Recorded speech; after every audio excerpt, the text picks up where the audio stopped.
شب گذشته در یکی از منزل‌های استقامتی ساکنی ناحیه باباجان غفورов سوختار سر زد. حادثه مذکور ساعت 12 شب از جانب خدمات دولتی آتش‌نشانی ناحیه باباجان غفورov به قید گرفته شده. سری وقت برای خاموش نمودن آن 4 عدد نقلیات مخصوص آتش‌نشانی سفربر شدند. خوشبختانه تلفات جانی به قید گرفته نشده است. شب گذشته 12:07 دقیقه در نقطه علاقه قسم خبر تلفنی رسید که در ناحیه باباجان غفورov در منزل استقامتی شخصی شهروند در ناحیه باباجان غفورov جماعت اسماعیل دهه سامغار حادثه ناخوش سوختار به قید گرفته است که در منزل استقامتی اکرم و شریف جان حادثه ناخوش سوختار به قید گرفته شده است که باعث نگرانی میباشد. سبب سرزدن سوختار مساحت و خسارات آن را آتش‌نشانان معین می‌کنند، زیرا تحقیقات سوختار آغاز گردیده است. حادثه مذکور 73مین سوختار دام یک سال اخیر در حدود ناحیه باباجان غفورov به حساب می‌رود. اگر تحلیل حادثه‌های ناخوش را در این منطقه بررسی کنیم، نسبت سال 2020 سوختار 20 حالت کم شده است، اما 80% حادثه در منزل‌های استقامتی ساکنان سر زده است.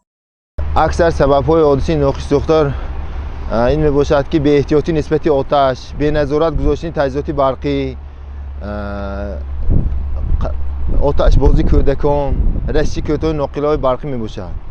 برای پیشگیری نمودن حادثه‌های سوختار در گرد و اطراف ارچه‌های سال نو، کارهای فهماندهی از جانب ناظران خدمات دولتی آتش‌نشانی به راه مانده شده است. مثلا در گرد ارچه سال نو ناحیه باباجان غفورov گروه کاری با یک عدد نقلیات آتش‌نشانی همچون نوبتدار 24 ساعت قرار می‌گیرند.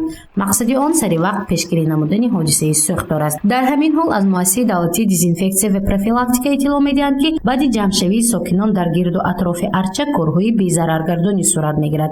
مقصد پیشگیری از کووید 19 است. مؤسسه دولتی دزینفکسیا و پروفیلاکتیک ناحیه باباجان غفورov در اساس شرطنامه در همه کارخانه‌های بودجوی غیر بودجوی فعالیت خود را پیش برده است. غیر از این برای آمد سال نو در جایهای جمعیتی که مردم با آنها رفت آمد میکنند، ما هر هفته 2-3 مرتبه کارهای بازرگردانی را کرده ایستاده‌ایم که این بر نصف شدن ویروس کرونا مساعدت می‌نماید. هدف سری وقت گذراندن کارهای پروفیلاکتیکی و بی‌ضررگردانی این پیشگیری نمودن بیماری‌های سرایتی، مخصوصاً کرونا ویروس میباشد. با این مقصد مؤسسه دولتی دزینفکسیا و پروفیلاکتیک در ناحیه باباجان غفورov هفته تا 3 مرتبه با مایع‌های ضد ویروسی کارهای پروفیلاکتیکی میگذرانند. چقدر که به همگان معلوم است، جشن سال نوی هم نزدیک شد، روزهای به شمار مانده ایستاده است.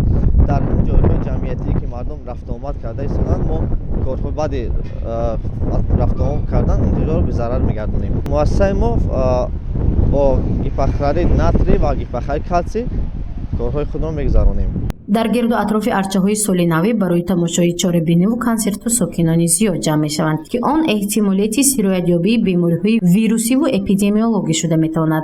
برای پیشگیری آن مؤسسه سری وقت کاربری می‌کند که آن هم بی‌ضررگردانی است. زورشی مفنوشکور و نسیم رحیموف برای برنامه اطلاعاتی خبر.